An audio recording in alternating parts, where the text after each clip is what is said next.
Bonsoir à toutes et tous.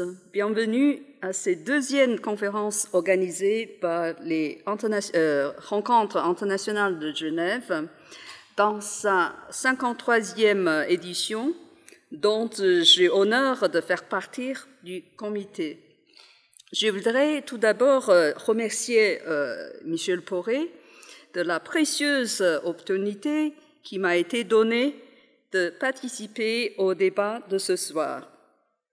Nous avons choisi le thème « Femmes-Hommes, nouveau rapport avec le question mark ». L'année dernière, en fait, afin de répondre aux questions soulevées par le mouvement MeToo, débuté en 2007 et mondialement répandu depuis octobre 2017 à la suite de l'affaire Weinstein. Il était très difficile d'imaginer qu'une nouvelle crise sanitaire viendra frapper le monde d'une manière dont les conséquences sont loin d'être encore mesurées. En raison de ces situations, la crise, l'aventure, on ne sait pas comment décrire ces situations, Madame Ossédic, notre intervenante principale de ce soir, n'a pas pu se déplacer à Genève. De plus, la connexion Internet disponible dans son pays étant de mauvaise qualité. Nous avons préféré ne pas prendre le risque d'une visioconférence en direct. Nous avons donc opté pour le pré-enregistrement de sa conférence, qui sera projetée tout à l'heure. Nous tenons à garder cette soirée en présentiel avec le débat que Madame Cristina Ferreira et moi-même animerons suite à la projection de la conférence de Madame Ossédic. Le service technique de UNIGE a indiqué hier, jusqu'à tout à l'heure, plusieurs aventures possibles pour le débat par la suite. Finalement, on a décidé que ce sera un débat par téléphone. Mais je ne sais pas, est-ce qu'il y a encore d'autres accidents qui vont arriver, on ne sait pas. Donc, je compte beaucoup sur la performance technologique pour ces possibilités d'interaction directe avec elle. Sinon, tous les deux, on va inventer de quelle manière, je ne le sais pas. En tout cas, c'est notre monde. On ne peut pas maîtriser toutes les crises. Avant de présenter Madame Ossédic, je souhaite rendre hommage à Madame Ginsberg, qui est décédée le 18 septembre à Washington. La mort de cette remarquable juriste universitaire et défenseur des droits des femmes américaines, membre de la Cour suprême des États-Unis, a suscité des vives réactions et émotions dans le monde, et curieusement en Chine en particulier. Car il n'est pas seulement un témoin de difficiles combats pour l'égalité de sexe au cours du XXe siècle, y compris dans des pays démocratiques. Il est aussi exemplaire pour nous tous qui souhaiteront changer réellement les conditions juridiques, politiques, institutionnelles, sociales et culturelles dans ce monde. Enfin, atteindre un véritable équilibre des rapports humains et des liens entre les femmes et les hommes. Dans le même combat, mais dans un contexte bien différent, notre invitée principale de ce soir, Madame Ossédic, nous partagera ses expériences algériennes, sociologue et militant féministe de ces pays. Madame Ossedik est professeure de sociologie et anthropologie à l'université de Alger II. Formée en sociologie, elle a soutenu sa thèse de doctorant intitulée « L'identité féminine à Alger » à l'Université catholique de Louvain en 1996. C'est la même date de ma soutenance de thèse en France. On est presque la même génération. Parmi ces très nombreuses publications sur ces sujets, j'en cite quelques titres. Le féminisme algérien au péril d'un contexte post-colonial, publié en 2010, l'enseignement au Maghreb et la demande de l'égalité des chances, 2006, publié en 2006, lutte des femmes en Algérie autour du Code de la famille, publié en 2001. Religion, Gender and Violence in Algeria, 1999. Et enfin, Masculin, Féminin, les Algériens et le mouvement des femmes, publié en 1998. Son intervention de cette soirée porte sur le sujet femmes et l'espace public, intrusion aux conquêtes, Algérie 2020. Nous allons maintenant projeter sa conférence avant de lancer le débat autour du sujet qu'elle va aborder. Merci. Bonsoir, juste pour préciser, donc Madame Ossedik, elle n'a pas de connexion Internet, et donc elle ne visionne pas, elle ne peut pas visionner même directement son propre film, même bien sûr si elle le connaît. Et donc elle tient beaucoup à être présente ce soir, par sa voix. Et donc nous aurons ce débat par téléphone. Espérez donc que ça va marcher. En principe, oui. Voilà, je tenais à vous dire que pour elle, c'était très important d'être là avec nous ce soir. On a fait tous les efforts.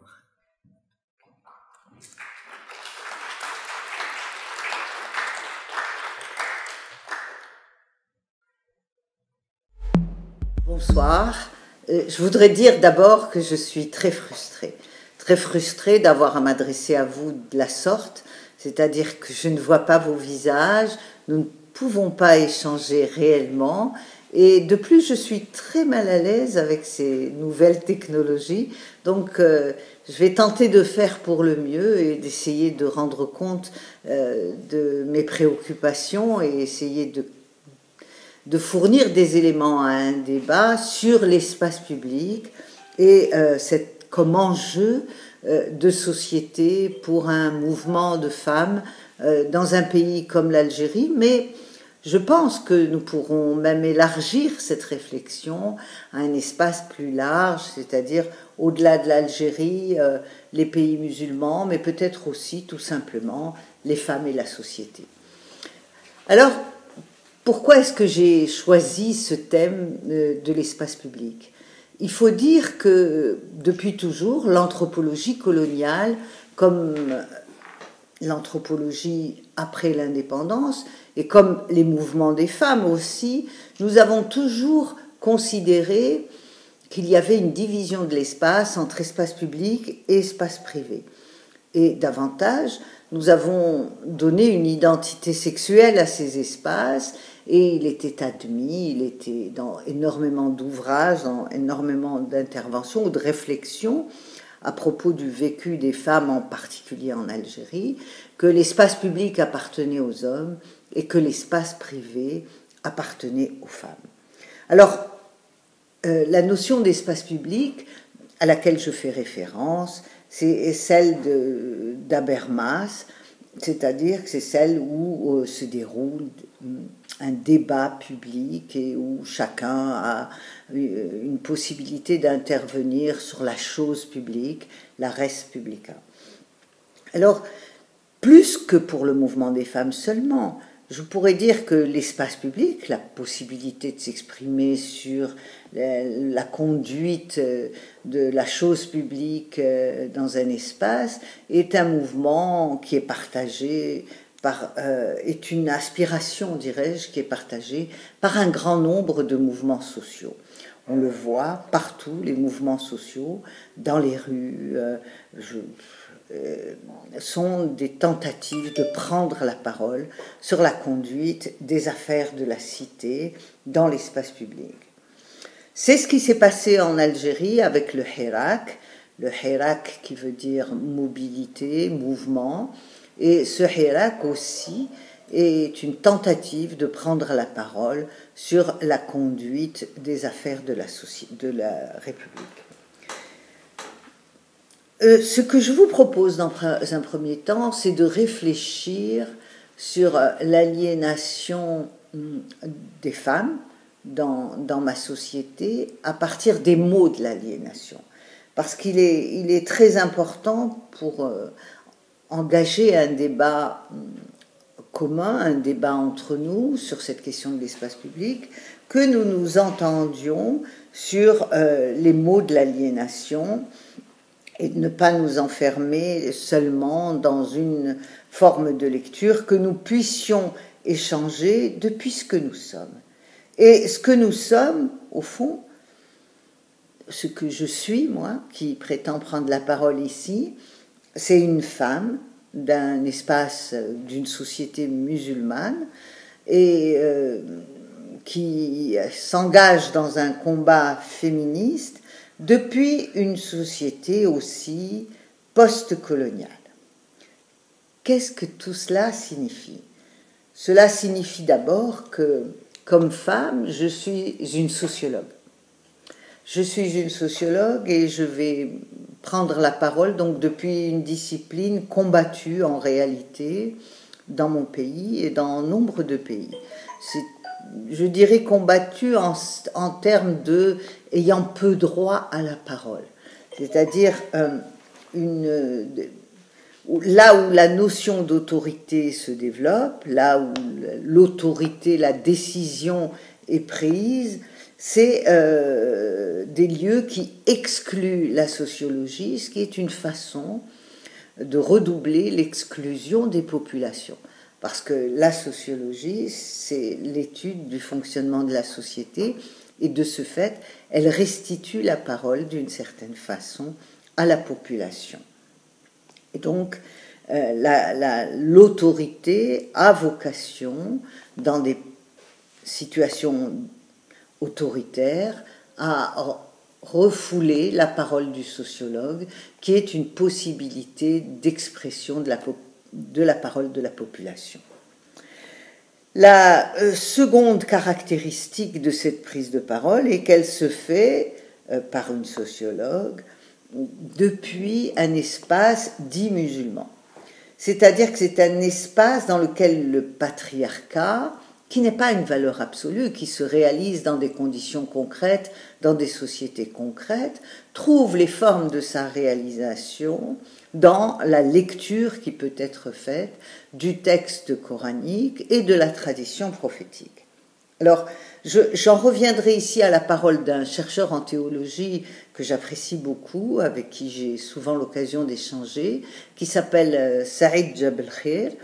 Et Saïd Jebel Khair, qui est un chercheur algérien, a une formule que je trouve très juste. Il dit « Nas ma yentaqsh, nas li naqtour ». C'est-à-dire que le texte de lui-même ne parle pas, ce sont des personnes concrètes qui le font parler, qui, en le faisant parler, elles le font parler depuis la position qu'elles occupent, c'est-à-dire depuis des intérêts. En ce sens, je peux dire que le patriarcat interroge le texte, utilise le texte, fait parler le texte en fonction de ses intérêts. La troisième caractéristique de cette prise de parole est qu'elle est faite depuis une société post-coloniale. Alors, qu'est-ce que cela signifie ? Je crois que cela signifie d'abord et renvoie d'abord à une rencontre forte et brutale avec les autres, avec les autres. Dans le cas de l'Algérie, ce fut une colonie de peuplement durant plus d'un siècle. Elle fut brutale car le colonialisme français a constitué un viol qui nous a reliés aux religieux. Je m'explique. Nous vivions, avant la pénétration française, dans un univers méditerranéen où nous étions juifs, chrétiens, musulmans appartenant à des écoles doctrinales diverses, l'ibadisme, le hanifisme, puisque l'Empire ottoman était là, le malékisme, mais pas seulement, le soufisme. Il y avait donc des écoles diverses. Quand la France est arrivée, quand le colonialisme français est arrivé, il a organisé, d'un point de vue juridique, cette société en fonction des appartenances religieuses. Ainsi, il y a eu le Code civil pour les chrétiens, il y a eu les tribunaux hébraïques pour les populations juives, et il y a eu les tribunaux malékites pour les malékites, les tribunaux hanafites pour les hanafites, et les tribunaux ibadites pour les ibadites. Et il y a même eu des cours fondés sur la tradition berbère. Il y avait donc une lecture des sujets depuis leur appartenance à la religion. C'est ainsi que notre identité s'est trouvée nouée à notre appartenance religieuse. Ensuite est arrivé le décret Crémieux dont vous avez dû entendre parler, qui est un décret qui a été pris vers la fin du XIXe siècle et qui a donné la nationalité française aux Juifs des territoires du Nord sans qu'ils aient besoin de renoncer à leur appartenance religieuse. Alors que pour les musulmans, il était nécessaire de renoncer à l'appartenance à l'identité musulmane pour se conformer au Code civil français, pour pouvoir avoir accès à la nationalité française. Et donc nous sommes devenus globalement les indigènes des musulmans. Et il y avait les Français, les musulmans et les Juifs qui étaient des Français aussi, n'ayant pas eu à renoncer à leur appartenance religieuse. Ceci ne s'est pas réalisé dans les territoires du Sud qui étaient sous contrôle militaire. Ceci s'est réalisé dans les 3 départements du Nord, Alger, Oran, Constantine, qui étaient des départements français. Mais c'est très important de voir que c'est à partir de là que le 1er novembre 1954 a été déclenché, c'est-à-dire à partir de cette extériorité du champ de la citoyenneté qui était fait aux Algériens à partir de leur appartenance religieuse. Et ça a scellé de façon terrible le sort de cette région, parce que du coup était oublié Saint-Augustin, qui a quand même beaucoup apporté à la chrétienté, était omis la révolte des donatistes, qui a eu lieu et qui s'était opposé à l'Empire romain depuis une appartenance à la chrétienté. On a omis aussi la résistance farouche des populations juives et musulmanes à la pénétration française. Il y a la fameuse bataille de l'Arwat qui est très connue et qui est une bataille qui raconte comment, côte à côte, juifs et musulmans se sont opposés à la pénétration française. C'est donc une ère nouvelle qui est inaugurée, où la qualité d'Algérien est nouée à celle de musulmans. Il en était fini, si cela existait un jour, des Andalousies. Le mot... le viol du regard colonial a signifié aussi la fin d'une histoire et a interrompu aussi une histoire institutionnelle.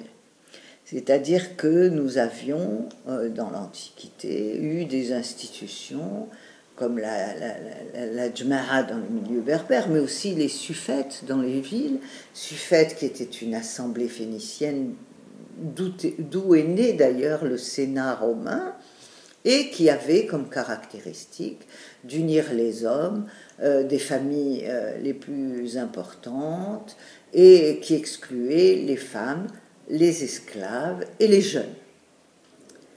Et cette histoire institutionnelle s'est trouvée interrompue au bénéfice d'une recomposition des territoires algériens autour d'une vision très jacobine de la conduite des affaires publiques avec la préfecture, la sous-préfecture et les communes. Ainsi, on nous a renvoyé à la possibilité de nous dire, dirais-je, à partir de la déconstruction de tous ces espaces-là, dans un refuge dans la communauté. C'est en ce sens d'ailleurs qu'il faut relire, je crois, l'importance qu'a pris Ibn Khaldoun dans le XXe siècle, un auteur du XIVe siècle. Mais il a pris cette importance parce qu'il a réactivé justement cette notion de communauté qui a été un refuge. Donc le privé, l'espace privé qui est sémantiquement opposé à l'espace public, a été un espace refuge qui s'est matérialisé dans la conduite des communautés musulmanes, des communautés juives, des communautés... Et le mot de liberté, de modernité et de démocratie qui étaient utilisés dans le XXe siècle étaient des mots qui en réalité n'existaient ou ne pouvaient exister que dans la langue française. En arabe, nous avons dû attendre 1954, novembre 1954, pour commencer à énoncer ce mot de hurriya, qui signifie liberté en arabe. Parce qu'il faut comprendre que nous avions besoin de mots pour revenir. Ce que j'appelle les mots de l'aliénation, c'est-à-dire que l'aliénation s'est construite autour des mots de communauté, autour des mots de communauté musulmane face à la communauté des colons, des chrétiens, mais qui étaient dits des citoyens français, eux. Elle s'est dite aussi avec des mots de modernité dont nous étions exclus. Elle s'est dite autour des mots de démocratie parce que nous en étions exclus, et que nous, quand nous avons produit ce mot de hurriya, c'était un moment de reconquête, de façon à nous dégager de cette aliénation pour donner sens à notre quête de liberté. Alors, nous nous sommes rendus compte aussi, et nous devons nous rendre compte aujourd'hui encore, que ce qu'il y a de sûr, c'est que reconquérir le mot de liberté, ou reconquérir le mot de Sénat, ou le mot d'assemblée, peut n'être que reconquérir des coquilles vides, parce qu'il faut les occuper, il faut les habiter. On ne peut pas, j'ai coutume de dire, les concepts ne prennent pas l'avion. C'est-à-dire qu'on ne fait pas prendre l'avion à la notion de Sénat et d'Assemblée, et il ne suffit pas de désigner un bâtiment comme étant le Sénat ou l'Assemblée pour avoir en son sein un mode de fonctionnement qui serait du ressort de la démocratie parlementaire. Il y a donc ici un élément qui nous apparaît évident et auquel je fais référence depuis le début, et particulièrement étudié par Gramsci et Frantz Fanon, c'est le caractère culturel de la domination. il y a eu une domination matérielle, il y a eu une domination militaire, mais il y a eu aussi une domination culturelle. C'est-à-dire que nous sommes réveillés en 1962 à l'indépendance avec un capital linguistique, avec des mots qui devaient incarner la révolution algérienne, qui devaient manifester le retour de la souveraineté de l'État algérien, avec un capital linguistique qui était un capital emprunté. Parce qu'il y avait eu précisément cette interruption de l'histoire institutionnelle, cette interruption de la reconnaissance de la diversité de la société. Il a fallu se reconstruire à partir de tout cela. Et nous y avons consenti dans un premier temps. Nous y avons consenti, mais est-ce que pour autant nous avons pu faire advenir et rendre réelles ces notions-là? Pour ma part, je ne le crois pas. Je crois qu'au contraire, nous avons assisté dans l'ensemble de la société à un affaiblissement peu à peu que nous observons des institutions, mais pas seulement, de l'ensemble de l'organisation sociale que s'est soumis le religieux. En l'absence de la capacité à organiser organiser la société à travers des valeurs et une organisation sociale et des institutions sociales, le religieux a pris place et il s'est peu à peu soumis toute la réalité dans laquelle nous vivons, et c'est ce qui fait dire aujourd'hui à des observateurs une islamisation de l'Algérie. En réalité, ce n'est pas une islamisation de l'Algérie, c'est l'absorption du social par le religieux, et en l'absence de la capacité de résistance ou d'existence d'un espace public, le religieux se soumet, y compris le privé. Il rentre dans la façon dont vous mangez, il définit ce que vous mangez, il définit comment vous vous habillez, il définit comment vous vous mariez, il définit les rapports au sein de la famille. Il y a donc une véritable soumission du social par le religieux. Tout cela, c'est ce que désigne parfaitement Edward Said quand il parle de travelling theory, c'est-à-dire des théories critiques qui circulent selon des modalités différentes de la circulation des marchandises. C'est-à-dire que là, nous avons bien vu une représentation, une organisation de la société ne peut pas voyager ainsi. Il faut qu'elle trouve son inscription dans la société nouvelle, dans la société où elle arrive. Donc elle ne peut pas voyager ainsi, elle ne peut pas se déplacer. Il faut au contraire des processus de recodification dans des ensembles discursifs où elles parviennent à fonctionner.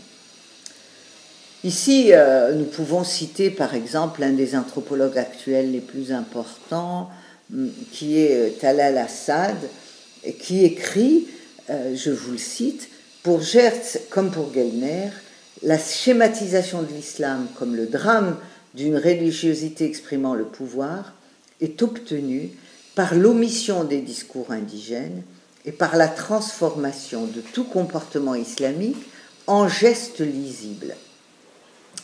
Ainsi, il semble à l'observateur qu'en lisant, en prétendant lire un discours religieux, il a la compréhension du fonctionnement du social. Or, ce que nous avons voulu démontrer depuis le début de notre intervention, c'est que ce fonctionnement du social, il est l'héritier de fonctionnements antérieurs, mais aussi de violences antérieures, c'est-à-dire qu'il a une capacité il y a le nécessaire développement d'une capacité de lecture du fonctionnement de cette société avant de comprendre comment, y compris le texte religieux, est réinterprété par cette société. Aussi, ce que j'essaye de dire ici, c'est qu'il faut rompre pour comprendre, après l'expérience coloniale, dire quand on voit un Sénat, on n'a pas vu nécessairement un Sénat, et quand on voit une assemblée, on n'a pas nécessairement vu une assemblée comme à Genève ou à Paris. Il faut dire aussi que quand on a lu le texte, on ne l'a pas vu se matérialiser. Parce que lorsqu'il se matérialise, il se matérialise dans des conditions concrètes, et selon la formule de Saïd Jabel Khair, ce sont des êtres humains qui relisent ce religieux à la lumière des enjeux du social. Et donc ce mouvement entre religieux et social, ce religieux qui veut se soumettre toutes les sphères de la vie, des sujets sociaux, et la réalité concrète de ces sujets sociaux, leur réalité économique, leur réalité historique, leurs aspirations, leurs comportements, tout cela tente de se réapproprier ce texte religieux. Ce que je veux dire ici, c'est qu'il est nécessaire pour les lecteurs de ces sociétés-là, donc pour moi, pour la sociologue que je prétends être, de rompre avec l'idée d'une fidélité des musulmans au texte coranique. Il n'y a pas de fidélité au texte coranique, il y a du vivant. Et ce vivant, il a une capacité à s'approprier. Et il s'approprie, il détourne, il réinterprète. Et donc, structure sociale et idéologie religieuse se communiquent et interagissent. Et je pense que les discours indigènes, ce qu'on appelle les discours indigènes, doivent être lus à cette aune. C'est-à-dire que, au lieu de lire tout le temps la Jma'a, c'est-à-dire cette assemblée, cette institution de décision qui perdure encore au Maghreb, au lieu de la lire comme un effet de la religion dans l'organisation du social, il faut la replacer dans son histoire profonde. Cette Jama'a, elle est très ancienne, elle existe, c'est une institution qui ressemble davantage, de mon point de vue, à l'Assemblée romaine. Je pense ici à l'ouvrage de Fustel de Coulanges, La Cité antique, qui montre très bien les mécanismes de délégation de la décision sur la place publique à la Jama'a ou à l'Assemblée. Et on voit bien que cette Assemblée a perduré. Cette institution a perduré. Elle a perduré parce qu'elle est l'expression d'un groupe qui fonctionne en Méditerranée selon une logique patriarcale. Et elle a résisté parce qu'elle a perduré parce qu'elle a été aussi un espace de résistance face au viol du regard colonial qui a pu se matérialiser par les institutions de l'État colonial, qui étaient le gouverneur, le résident-gouverneur, le préfet, le sous-préfet. La Jma'a était un recours, et elle a résisté aussi, y compris à ce qu'on pourrait appeler un islam d'État, puisqu'elle a défendu aussi des manifestations de l'islam populaire que peuvent être certaines cérémonies qui se déroulent encore aujourd'hui. Il y a donc un espace public qui s'est constitué dans cette difficulté à être, dans la rencontre avec l'autre, mais l'autre étant plus large que seulement le colon. L'autre pouvant être aussi l'islam politique tel qu'il se développe aujourd'hui dans nos pays. Cet espace, ce que nous pouvons en dire aujourd'hui, c'est qu'il n'offre pas l'anonymat. Ce qui le caractérise, c'est, je vous l'ai dit tout à l'heure, c'est sa volonté d'organiser tous les éléments de la vie sociale. Ainsi, il y a un contrôle social qui s'exerce sur chacun des sujets, qu'ils soient femmes ou hommes d'ailleurs, c'est au-delà du seul sujet masculin. Et ce que nous voyons donc, c'est que la communauté étant l'espace de résistance, la Jama'a étant l'institution communautaire qui a offert cette possibilité de la longue durée à cette population indigène, cette communauté et le pouvoir qu'elle a pris sur les sujets a fait que l'espace public et, comment dirais-je, a fait une incursion dans le privé extrêmement importante. C'est-à-dire que ce que nous révélerait finalement la lecture de l'espace public en Algérie, c'est l'absence de l'espace privé. C'est-à-dire c'est la difficulté à avoir pour des sujets un espace privé. Le contrôle social étant très fort, il est assuré par la famille qui reste dans les conditions matérielles des Algériens, sans logement, sans emploi, le taux de chômage étant important, un recours très important, en particulier les femmes. 18% seulement de femmes algériennes travaillent. Il est donc nécessaire d'avoir une famille pour pouvoir être logé, pour pouvoir même trouver un emploi, puisque les enquêtes sociologiques prouvent que c'est la première forme d'accès à un emploi est celle des réseaux familiaux. Il y a donc cette nécessité d'avoir comme point d'appui la famille. Ensuite, il y a la région, il y a le groupe des voisins. Un sujet algérien est toujours sous le regard des autres.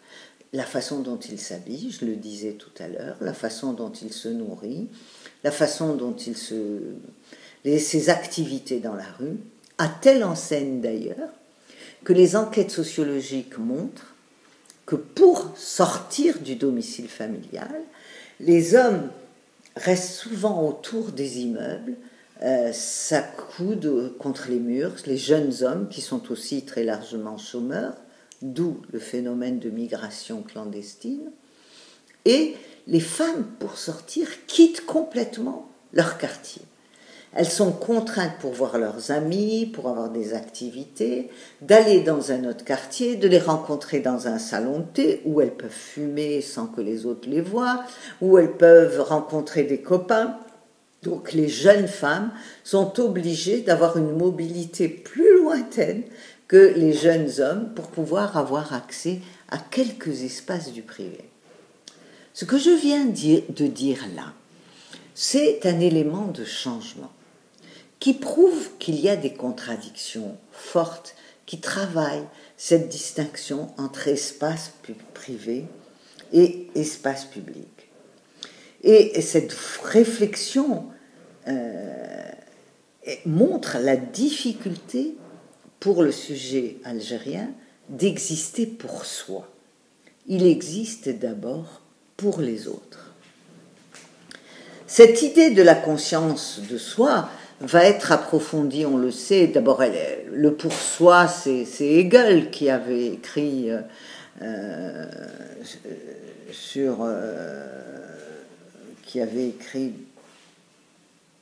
dans la phénoménologie de l'esprit, qui avait écrit des pages là-dessus. Mais Foucault reprend cette idée dans ses cours au Collège de France, publiés sous le titre « L'herméneutique du sujet ».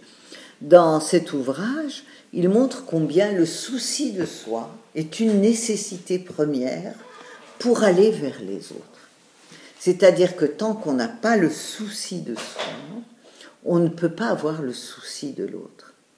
Et on ne peut aller vers les autres, avoir une écoute des autres, et aller vers cet espace public qui est le lieu de la rencontre avec les autres, que dès lors qu'on a le sentiment qu'on doit défendre quelque chose pour soi et qu'on a un souci de soi-même. Je pense que Foucault l'explique beaucoup mieux que moi. Et ce viol de la perception de soi, je le rapporte aussi à la période coloniale. Parce qu'on le sait, pendant la période coloniale, c'est Frantz Fanon qui a écrit des pages magnifiques là-dessus, sur l'aliénation, sur comment les colons étaient convaincus que prendre les femmes, c'était se soumettre les Algériens. On est donc là dans la meute, dans ce qu'il y a de plus archaïque chez l'être humain. C'est comment dominer les hommes en leur prenant les femmes, comment il fallait rentrer dans cet espace dit privé, dans cet espace du secret que constitue la maison, comment il fallait se soumettre les femmes pour pouvoir dominer les hommes. Et l'histoire coloniale en particulier, est pleine d'exemples qui montrent cela, et Fanon a beaucoup écrit là-dessus. Il dit en particulier l'administration coloniale définit une doctrine politique précise. Si nous voulons frapper la société algérienne dans ses facultés de résistance, il nous faut d'abord conquérir les femmes. Il faut que nous allions les chercher derrière le voile où elles se dissimulent et dans les maisons où l'homme les cache. Cette situation de la femme sera alors prise comme thème d'action. Il ajoute, dans un premier temps, c'est l'action, ce sont les projets de l'occupant qui déterminent les centres de résistance autour desquels s'organise la volonté de pérennité d'un peuple.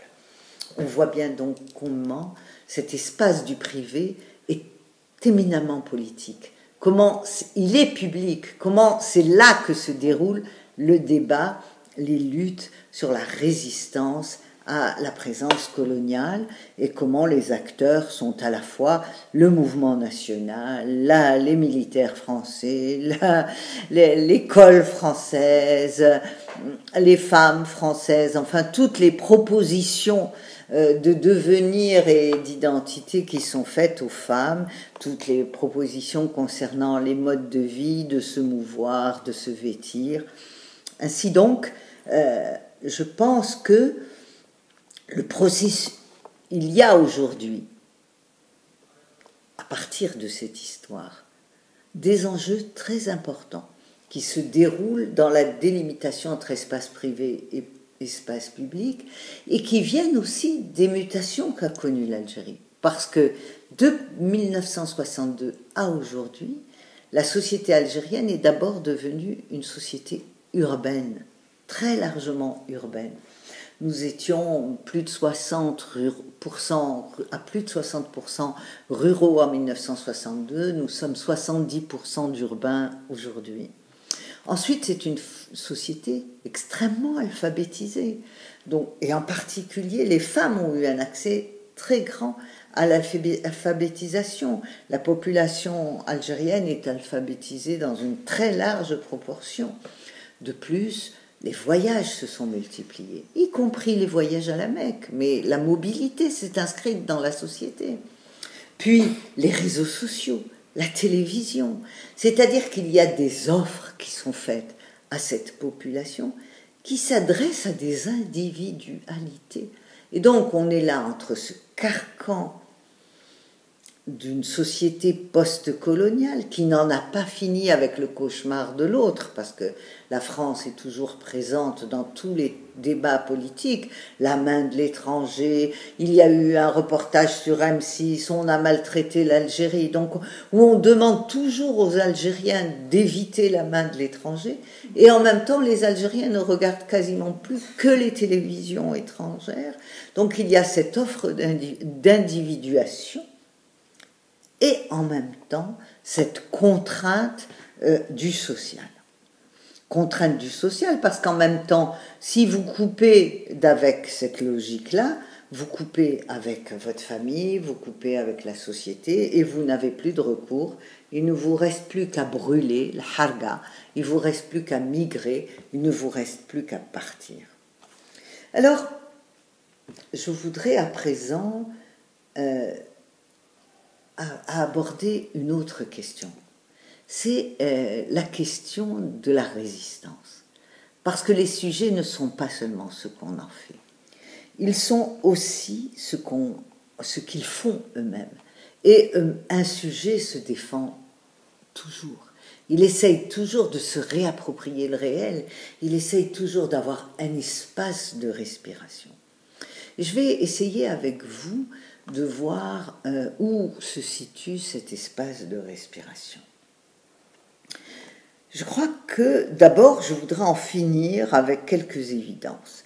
La première évidence, c'est ce que nous voyons actuellement dans toutes les vidéos ou sur Internet régulièrement, qu'il s'agisse de Kaboul, qu'il s'agisse du Caire, qu'il s'agisse d'Alger. On montre des jeunes femmes en jupette en disant oui, dans les années 60, elles étaient libérées et aujourd'hui, regardez, elles sont sous cet amoncellement de voiles et tout. Regardez, la société a régressé et tout. Je pense qu'il nous faut penser politiquement. Je crois qu'il faut penser politiquement cette réalité. D'abord prendre conscience que ces femmes qu'on voit en jupette, c'est 0,9% de la population, alors que celles qu'on voit en voile, c'est les 90 qui vont à l'école et qui se meuvent et qui voyagent et qui montent des entreprises. Donc, comment lire? Est-ce que c'est de la libération? Est-ce que c'est pas ou du mimétisme?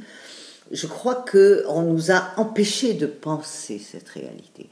Parce qu'il y a un discours qui est venu se substituer, qui est le discours de la modernité auquel je faisais référence en introduction, et qui est un discours qui fait que ces corps prennent place dans dans des dispositifs politiques qui étaient déjà en place durant la période coloniale. C'est-à-dire où encore elles sont un enjeu entre des forces, entre des modèles civilisationnels, et il y a un déni dans la réalité, il y a un déni de la réalité de ces corps et des femmes qui portent ces corps et de la façon dont elles vivent. Donc je propose qu'on relise. Et je voudrais dire d'abord que c'est à partir des violences subies que les femmes algériennes ont pu parler de leur corps. Ça paraît paradoxal. Mais c'est vrai que les années 90, qui ont été des années de terrorisme, où des femmes ont été kidnappées, violées, violentées, ont permis aux femmes de dire ce qu'elles avaient vécu. Parce que c'était l'autre, le monstre, le terroriste, l'islamiste, qui l'avait fait. Et donc on a pu commencer à parler du viol. Et les associations de femmes se sont emparées de ce thème pour commencer à parler des souffrances du corps féminin. On a pu aussi, par la suite, parler du viol par les soldats français, puisque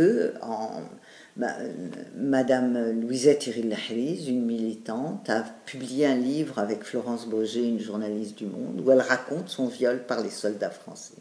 C'était la première fois qu'une Algérienne prenait la parole pour dire ce qu'elle avait subi dans son corps. Ensuite, des associations se sont constituées autour du thème des violences contre le corps. Puis, in fine, on a pu parler du viol tout court. Et aujourd'hui, on peut parler du corps des femmes, mais aussi on peut parler de la violence subie par ce corps des femmes, et aussi on peut refuser cette violence, c'est-à-dire engager des plaidoyers, engager des actions dans les associations de femmes, dans le mouvement féministe, qui ont pu voir naître, par exemple, une loi contre les violences faites aux femmes, votée au Parlement algérien. Il y a donc cette remontée du corps féminin qui est Freud disait, la première réalité du sujet, elle est corporelle. C'est-à-dire que c'est le premier moment de l'émergence possible d'un espace privé, d'un espace qui appartiendrait aux femmes. Donc, cet espace, il a d'abord existé dans des espaces étonnants. C'était les danses de transe, les danses de possession, où le corps des femmes était dit possédé. Il était dit possédé, ce qui était une façon pour lui de s'exprimer. Et les femmes dansant, les femmes réoccupant leur corps, elles ont pu à ce moment-là apparaître, et on disait oui, mais elles sont meskona, elles sont habitées par un djinn, par ces gens d'un autre monde. Et c'est donc l'existence d'un autre monde sur lequel ces femmes ont pris appui, qui ont permis dans un premier temps au corps des femmes de s'exprimer. Ce corps des femmes, il a donc pu être, ensuite il a pu dire sa souffrance.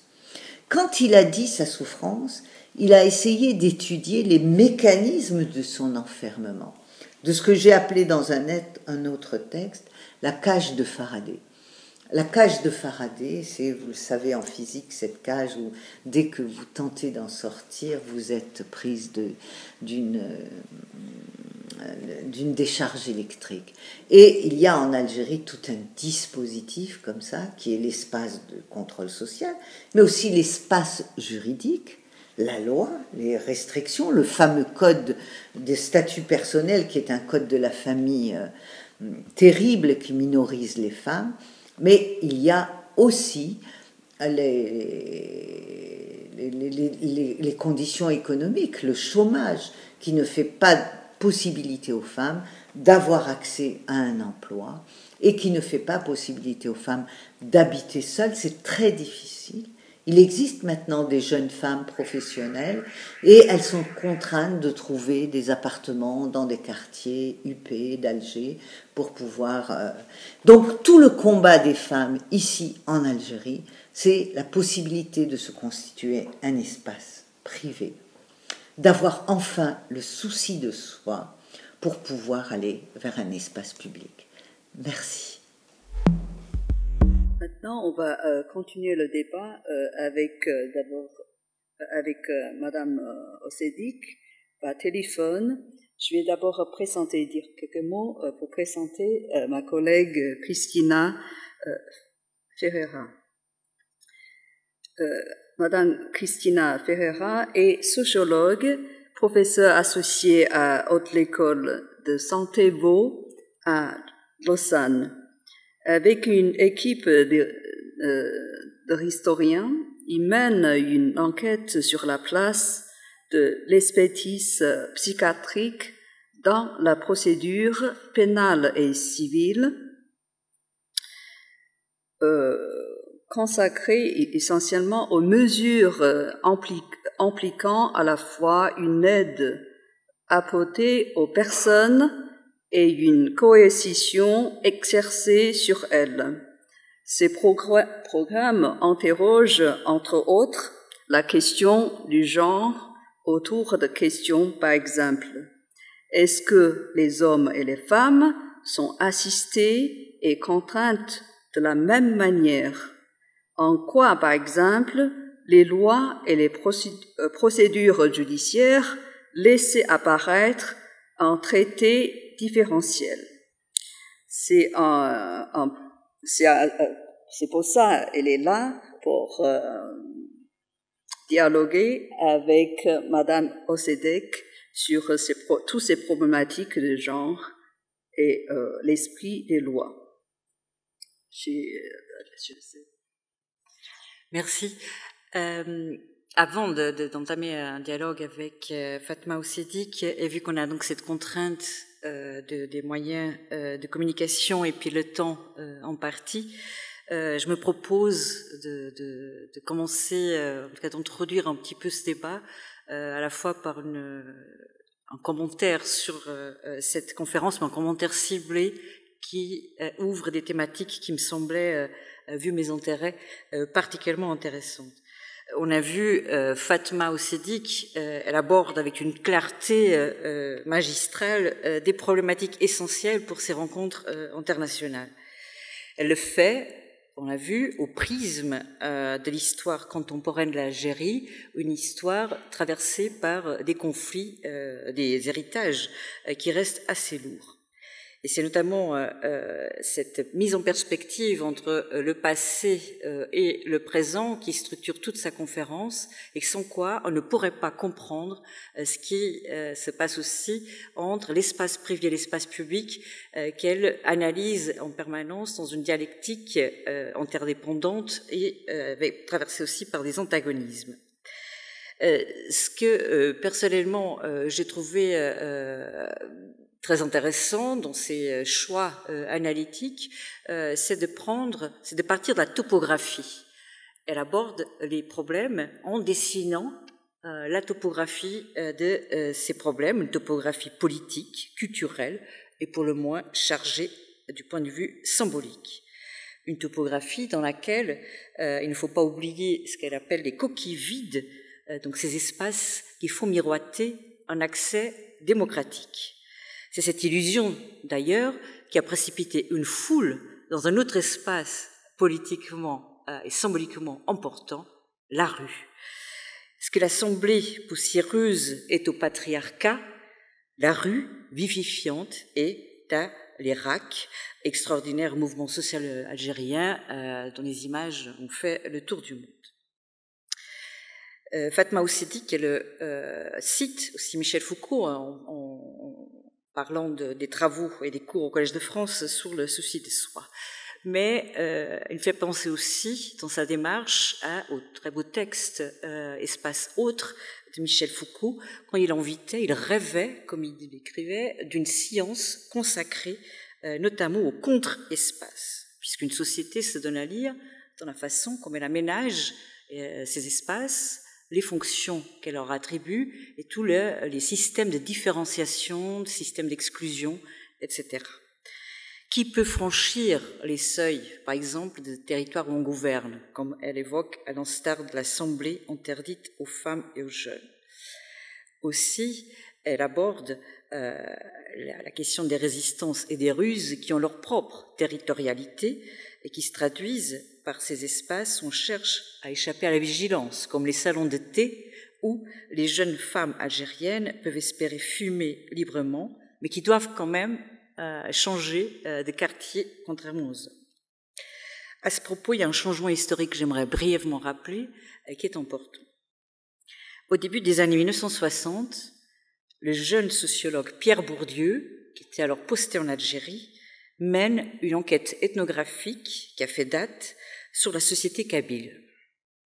Il décrit cette division stricte entre l'espace féminin, par essence privé, et l'espace masculin public, dont nous a parlé Fatma Oussedik. Dedans versus dehors, espace clos de la maison et du jardin versus monde ouvert de la place publique réservé aux hommes.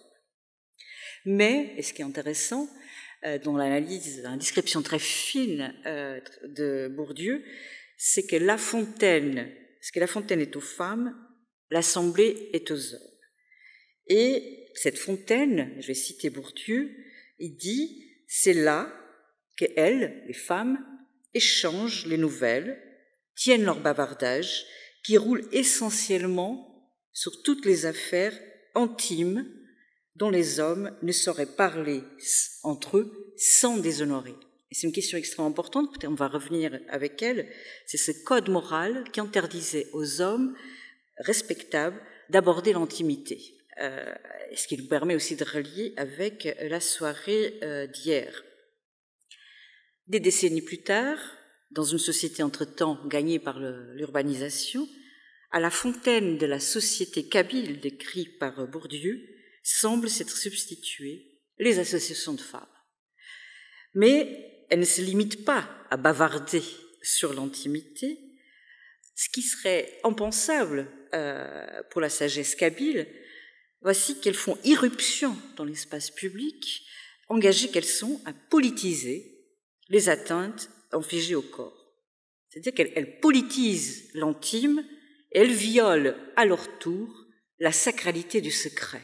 Et ça, c'est quelque chose qui est donc une transformation majeure qu'elle documente et qu'elle analyse. Et donc, comme elle souligne bien ce paradoxe, que c'est par l'exposition publique du corps meurtri, du corps blessé, violenté, que les femmes font aujourd'hui la croisade pour conquérir un espace privé. Et donc là, on pense aussi spontanément, dans ces réflexions sur la nécessité d'un espace privé, on pense spontanément aussi à Hannah Arendt, dans son livre « La condition moderne », où elle insiste beaucoup sur cette conquête de la modernité pour avoir un espace retiré du monde public et pouvoir se soustraire aux pressions et aux pesanteurs sociales. Donc un enjeu qu'on voit qui est pleinement d'actualité en Algérie, c'est-à-dire ce droit au retrait. Alors voici les trois grandes thématiques que j'aimerais aborder, qu'on aborde avec elle. Là-dessus aussi, vous aurez sans doute des questions. Une des grandes thématiques et sur laquelle elle peut donner des compléments, puisqu'elle a encore de quoi dire, c'est un paradoxe qui est saisissant entre un code pénal dont elle a évoqué qu'il y a une nouvelle loi qui en fait est entrée en vigueur en 2016, donc une loi qui pénalise, sanctionne les violences contre les femmes. Donc nous avons d'un côté ce code pénal qui permet de sanctionner la punition corporelle, mais un code civil qui autorise, via le code de la famille, qu'elle a brièvement évoqué aussi et sur laquelle elle va pouvoir développer, donc un code civil qui autorise, légalise la punition corporelle de l'époux sur l'épouse. Donc nous avons, de façon extrêmement explicite ici, un esprit des codes marqué par le sceau du genre.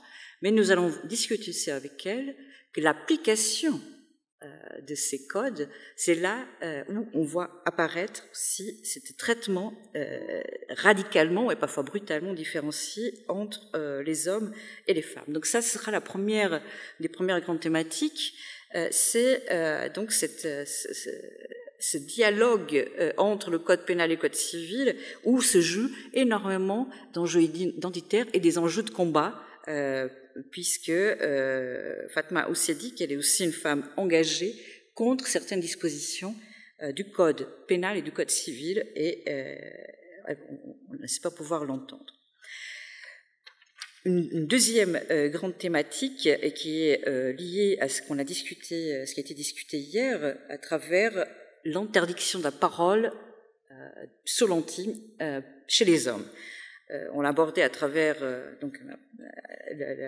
Antoine Garapon et les dossiers douloureux d'hommes aujourd'hui âgés qui ont subi des abus sexuels au cours de leur enfance et qui se sont tus tout au long de leur existence, parce qu'il y avait une condamnation au silence. Et on aimerait l'entendre parler de en Algérie, quel est le discours masculin sur l'intimité qui est aussi voué et condamné au silence.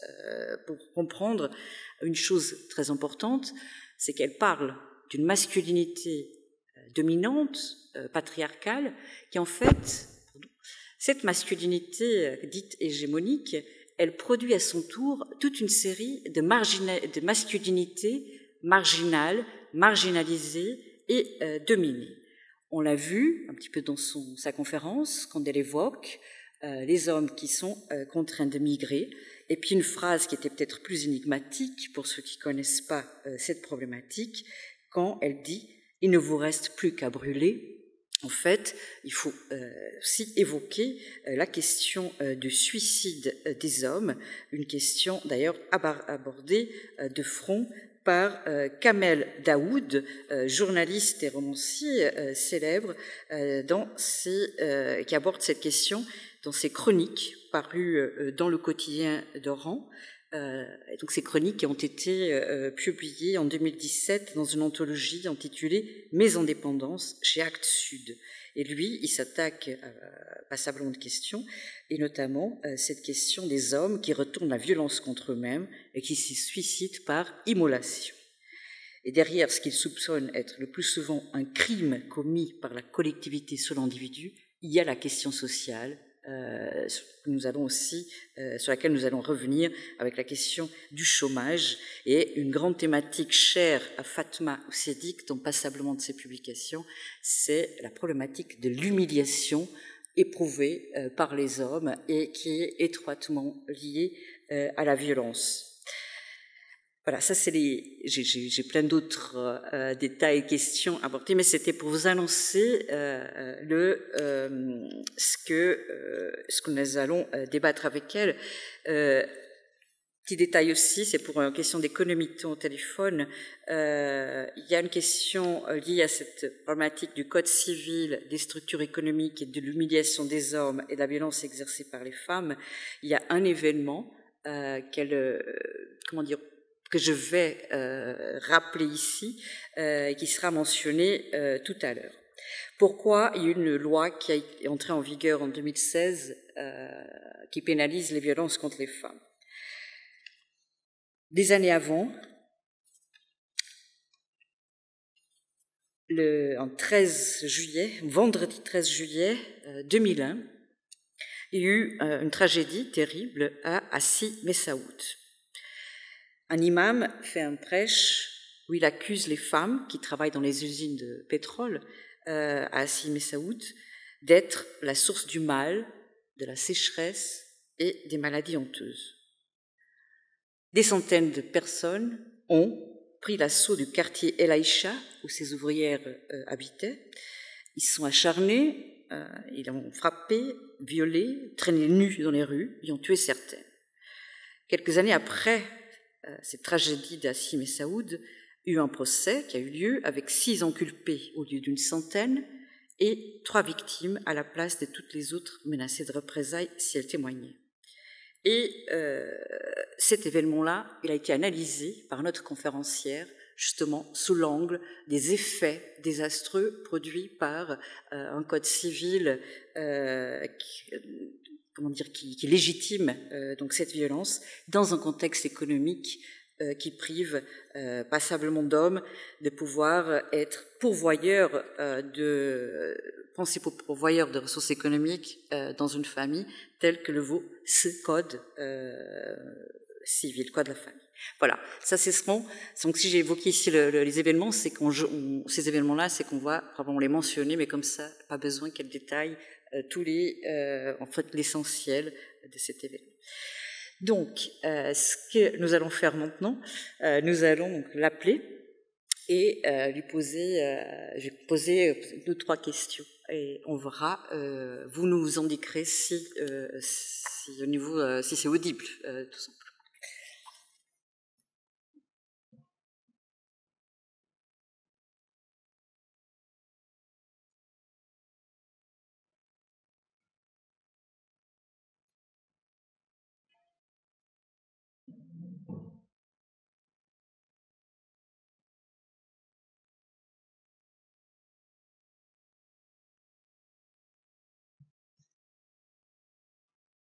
Je peux...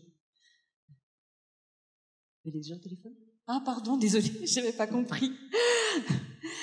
Bonsoir, Madame Moussédik. Bonsoir, mais je n'ai pas pu vous entendre. Vous n'entendez rien. Non, mais pas du tout quand vous parliez. D'accord. Bonsoir. Est-ce que dans la salle, on l'entend? Oui, on entend très bien. Alors, bienvenue. Bienvenue à cette deuxième soirée des rencontres internationales. Donc nous avons visionné votre belle conférence et on tient surtout à vous remercier infiniment pour les efforts que vous avez déployés pour faire ce film et pouvoir être avec nous ce soir. Nous sommes en tout cas ravis de vous entendre. Nous allons aborder et développer certaines questions que vous avez traitées dans votre film.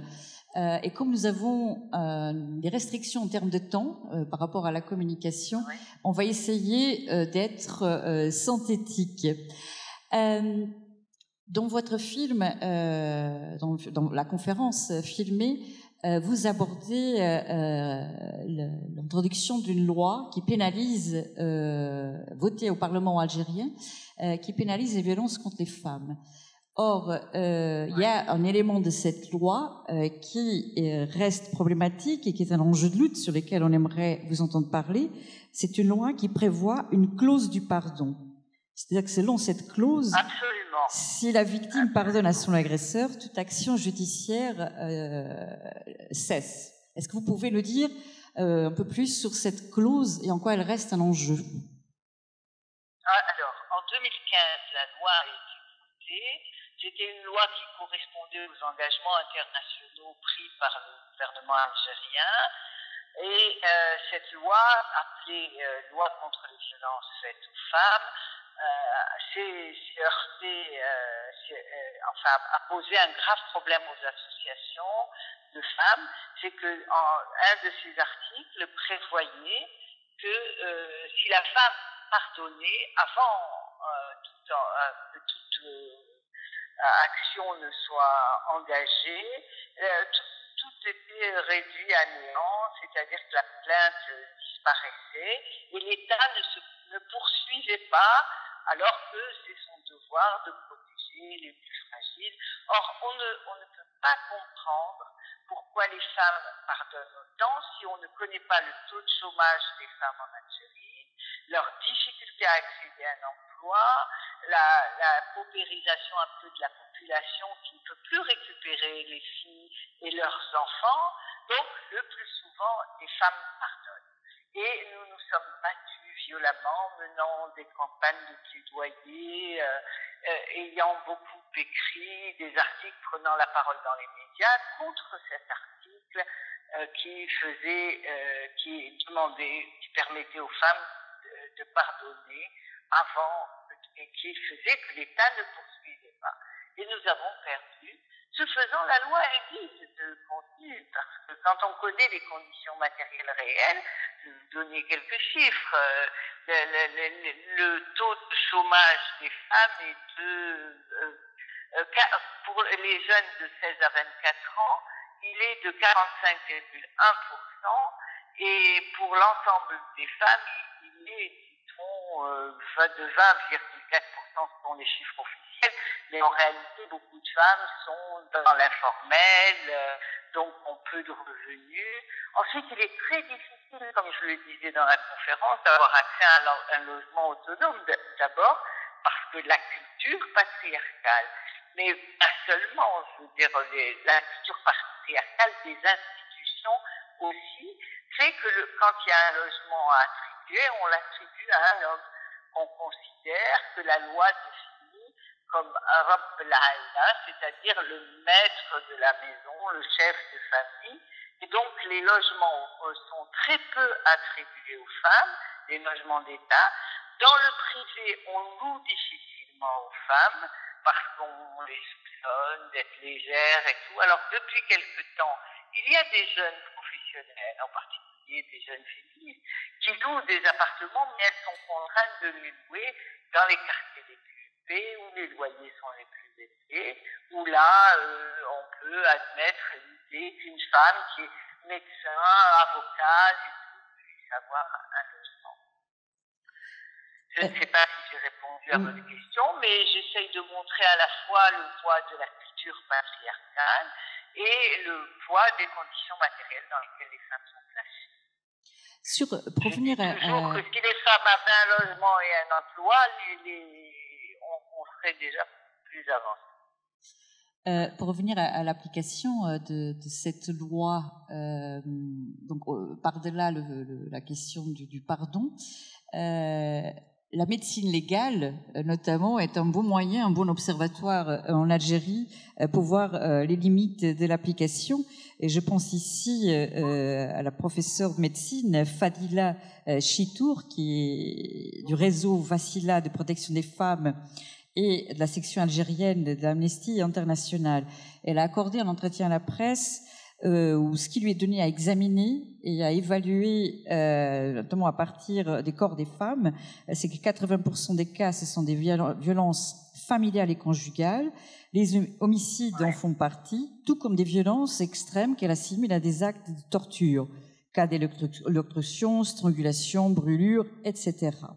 Alors, ici, on se pose la question, quelle est la pénalisation concrète de cette violence, puisque cette médecin que vous connaissez, elle évoque toutes les entraves qui se présentent sur le chemin des femmes, comme les frais économiques de la procédure, des certificats médicaux mal rédigés, les dissuasions au poste de police. Est-ce que vous pouvez nous en dire justement? Alors, oui, je connais Fadila Chitour puisque j'ai moi-même été secrétaire générale de cette association, le réseau Wassila, qui est une association contre les violences faites aux femmes pendant une dizaine d'années. Alors, un des premiers handicaps en matière de médecine légale, c'est le fait que la loi prévoit 15 jours d'arrêt maladie pour pouvoir engager les poursuites. Or, les médecins, on a de très grosses difficultés à obtenir des certificats médicaux qui dépassent les 3 jours, les 5 jours. Donc, c'est une des premières difficultés, c'est-à-dire l'établissement du certificat médical. Ensuite, il y a bien sûr le problème de l'hébergement, parce que dire à une femme de quitter chez elle, c'est une chose, mais pouvoir lui offrir un hébergement dans la demi-heure, dans la demi-journée, comme nous en étions contraintes parfois, hein, il est arrivé à certaines militantes de prendre les femmes chez elles, bien évidemment, parce qu'il n'y avait pas de place dans les centres d'hébergement. Alors, tout de même, il y a une avancée dans ce texte de loi, c'est que pour la première fois, la loi pénétrait dans les domiciles. C'est-à-dire qu'elle criminalisait les violences des époux, des frères, des pères, ce qu'elle ne faisait pas auparavant. En parlant, après je vais passer la parole aussi à la salle pour savoir s'il y a des questions, et à ma collègue Laure. Est-ce que sur la question des hommes, j'ai évoqué tout à l'heure la question des masculinités, donc vous abordez surtout la masculinité patriarcale, dominante, et que peut-on dire des autres masculinités qui sont du coup vouées à la marginalisation, qui sont elles aussi dominées. Est-ce que vous pouvez nous dire un peu plus sur les conséquences sur les hommes? La masculinité hégémonique, elle est incarnée par des hommes âgés qui ont un emploi, qui ont un logement, qui ont une famille puisqu'ils ont le statut de chef de famille. Et en face d'eux, il y a tous ces jeunes de 16 à 24 ans qui présentent un taux de chômage de 30%. Et en général, les 30% de chômeurs sont des diplômés de l'enseignement supérieur qui n'ont pas d'emploi, qui n'ont pas de perspective même de mariage ou d'avoir une vie sexuelle, parce qu'il y a aussi un contrôle social extrêmement élevé sur la vie privée. Je ne parle pas de l'homosexualité qui est pénalisée, c'est-à-dire où on va en prison quand on est défini, quand on est pris en flagrant délit, c'est passible d'une peine de 3 à 5 ans de prison. Donc on a toute cette masculinité hégémonique, et à côté on a les masculinités dominées, et c'est celles-là qui nourrissent les circuits et qui n'ont pas accès d'ailleurs à la vie publique ou à la vie politique, qui n'ont pas leur mot à dire sur rien, et donc c'est ceux-là qui sont contraints à l'immigration clandestine, au suicide, à des situations tragiques parce qu'ils n'ont pas de perspective et qu'ils n'ont pas. Pourtant, dans le mouvement de l'année dernière, le Hirak, le fameux Hirak, ce que nous avons pu observer, et avec une grande joie, je suis professeur d'université, c'est la créativité, l'intelligence, la maturité de cette jeunesse qui était décidée à exiger un changement et à l'arracher, mais le Covid est arrivé. Oui, il y a des questions. Et bonsoir à Madame Ossedik. J'ai aussi une question à vous demander, justement. Vous avez parlé justement de l'impact du colonialisme sur la société algérienne. Ce colonialisme semble, dans votre analyse, de hiérarchiser la société selon les groupes religieux. Ça a renforcé justement cette appartenance religieuse, selon votre analyse. Donc, il semble que vous avez essayé de nous suggérer que par cette hiérarchisation politique sociale, ces colonisateurs ont féminisé la société algérienne, qui a conduit à une double privatisation de l'espace public pour les hommes et l'espace privé pour les femmes.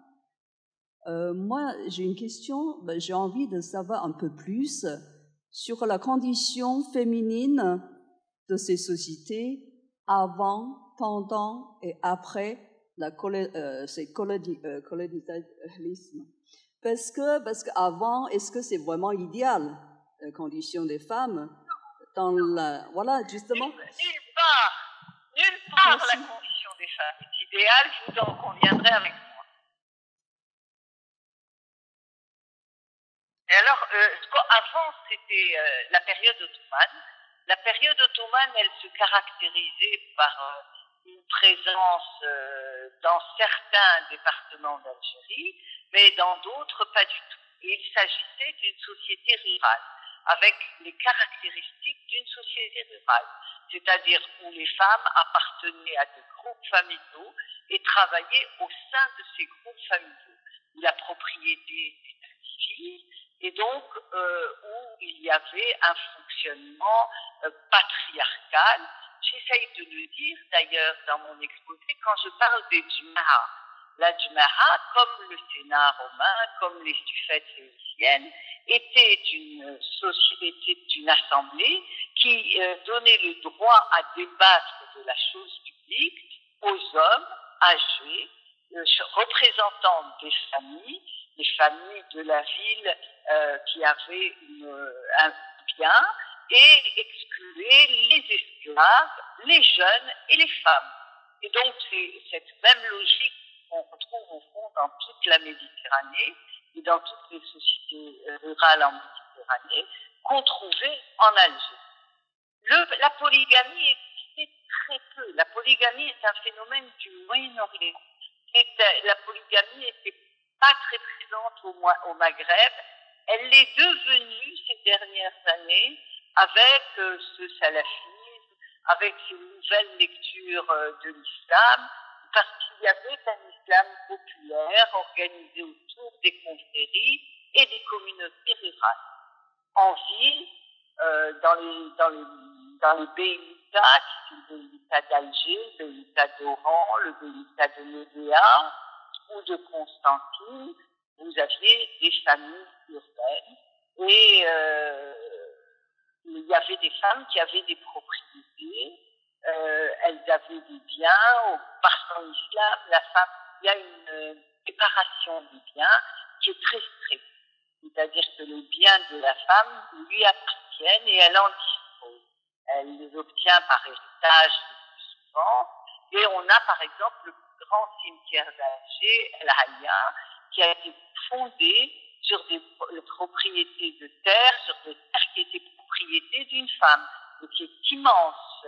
La place aussi, il y a eu une mosquée qui a été détruite à la pénétration française, qui s'appelait Saïd Azid, qui a été créée, financée par une femme. Donc elle pouvait même faire des donations, qui signifiait qu'elle était à la tête d'un certain capital. À part ça, vous aviez aussi tout le petit peuple, toutes les femmes qui travaillaient dans des maisons, qui faisaient le ménage. Donc voilà un peu l'image qu'il y avait avant la colonisation française. À la colonisation française, les Français sont arrivés, ils ont détruit la propriété terrienne indivise en sortant des textes de loi qui demandaient l'individuation des biens. Donc il fallait à chaque fois faire la démonstration qu'il y avait un individu devant chaque propriété, c'était les biens malais. On a appelé les biens malais. Alors ça a été paradoxal.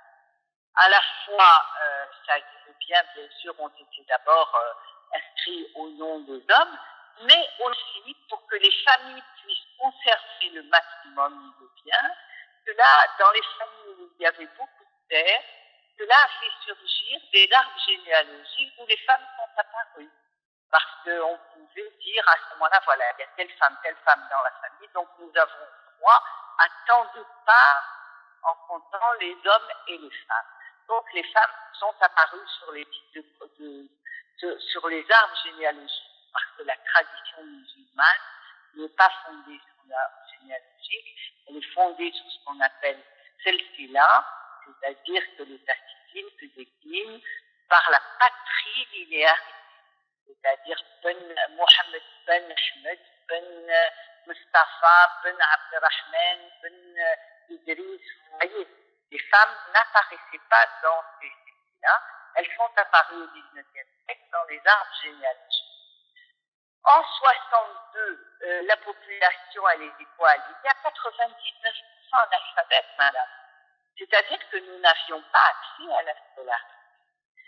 Nous n'avions pas, par exemple, à Alger, il y avait tout un peuple de marins, parce que nous sommes au bord de la Méditerranée, donc sur tous les bords de mer.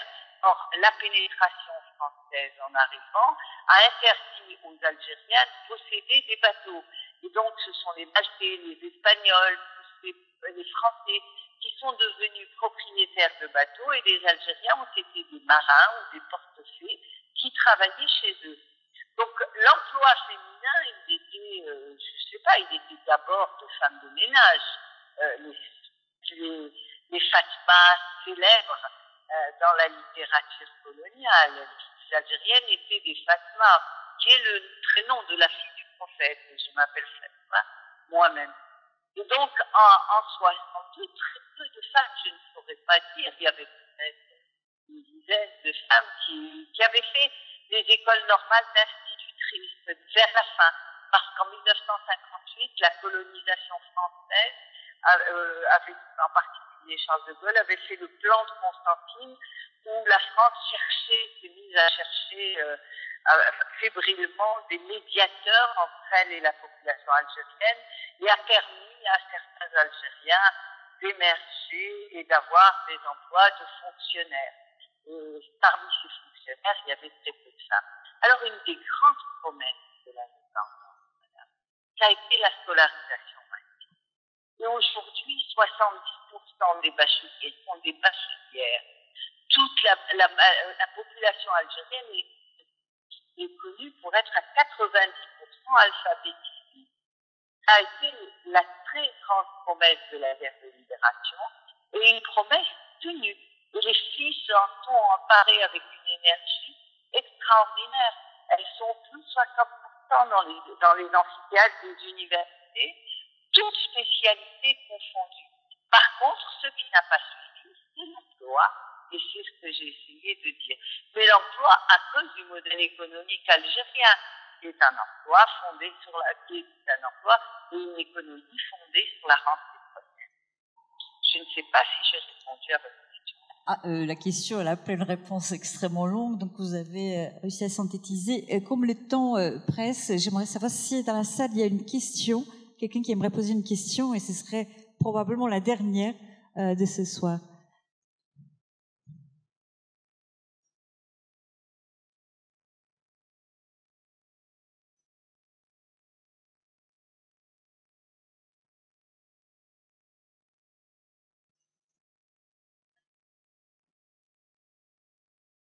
Bon, nous avons un public timide. Ah oui, si, il y a une question.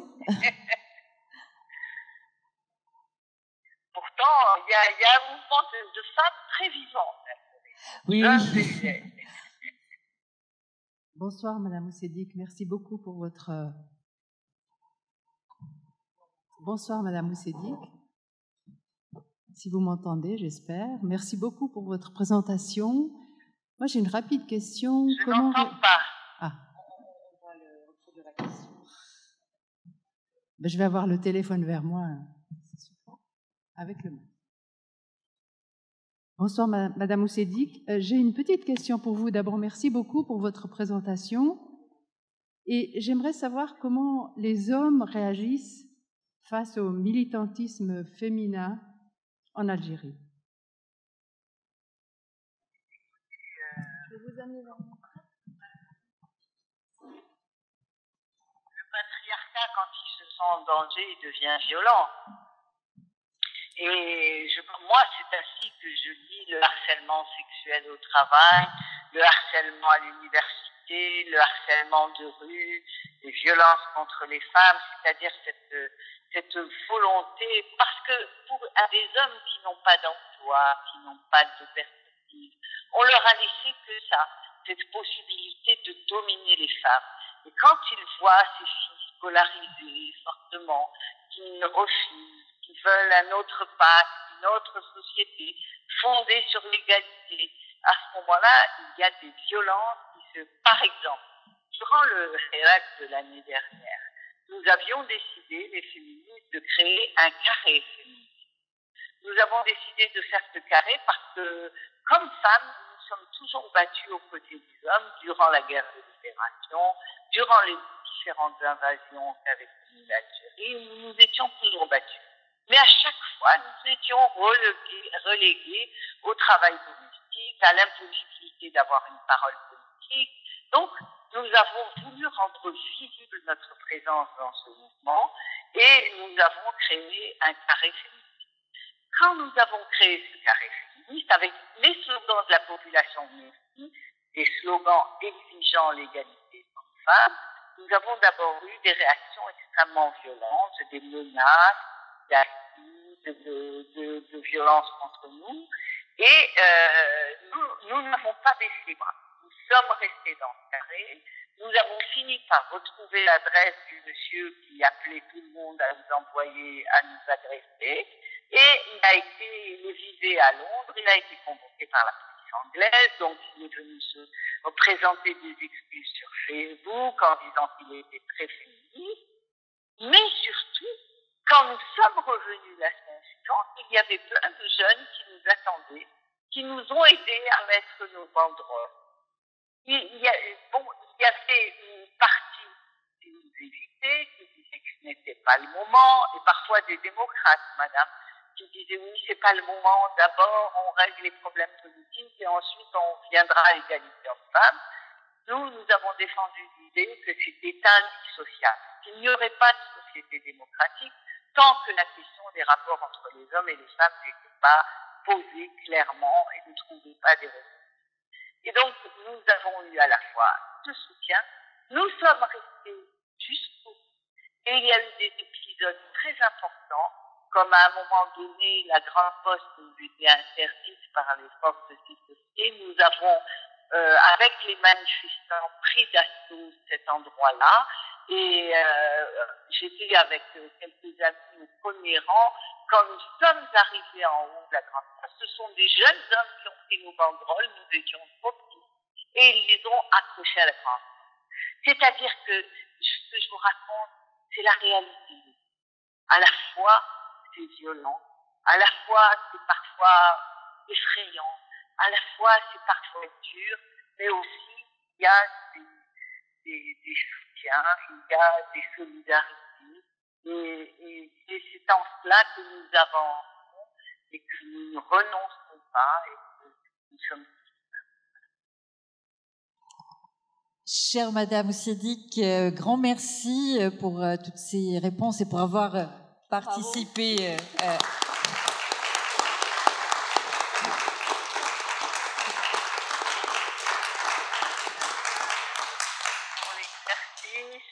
Pour l'exercice. Et je tiens à dire combien je suis frustrée de ne pas être auprès de vous, mais c'est une façon d'être auprès de vous. Je tenais à ce que vous entendiez notre réalité de femmes, mais aussi que nous engagions un débat ensemble sur ce qui peut unir cet espace privé, cet espace public, et sur la façon dont les espaces privés sont de plus en plus rognés à travers le monde, ne permettant pas aux individus de se constituer, de défendre leurs droits et d'avoir le souci d'eux-mêmes.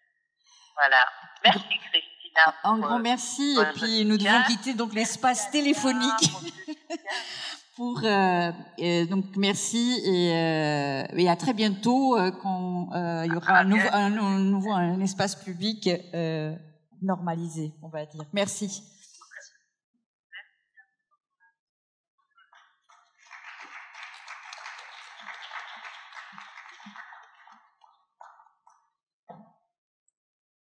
Bon, vu les conditions, on pense que, à moins qu'il y ait vraiment une intervention ou des questions.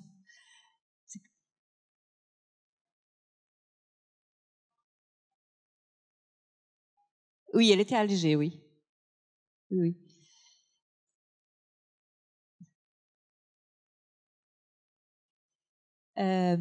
Oui, donc malheureusement, donc ces conditions techniques n'étaient pas faciles, mais voilà, il emportait pour notre conférencière et aussi pour nous qu'elle soit présente ici. Et on peut espérer, parce qu'il y aurait beaucoup d'articulations intéressantes à faire entre la conférence d'hier et sa conférence à elle, mais ça demanderait, je pense, c'est plutôt une promesse pour une future rencontre, de faire venir Madame Oussedik et puis qu'on puisse développer autrement. Voilà. Merci beaucoup d'être venu. Voilà. Et malgré donc ces circonstances. J'ai ajouté un petit mot. Donc merci beaucoup. Vous avez, je trouve, très très bien réussi cette expérience technique ce soir, cette performance technique. Il y avait un petit matriarcat entre la Genève et la Méditerranée intellectuelle qui a très très très très bien fonctionné. Vraiment, je vous remercie.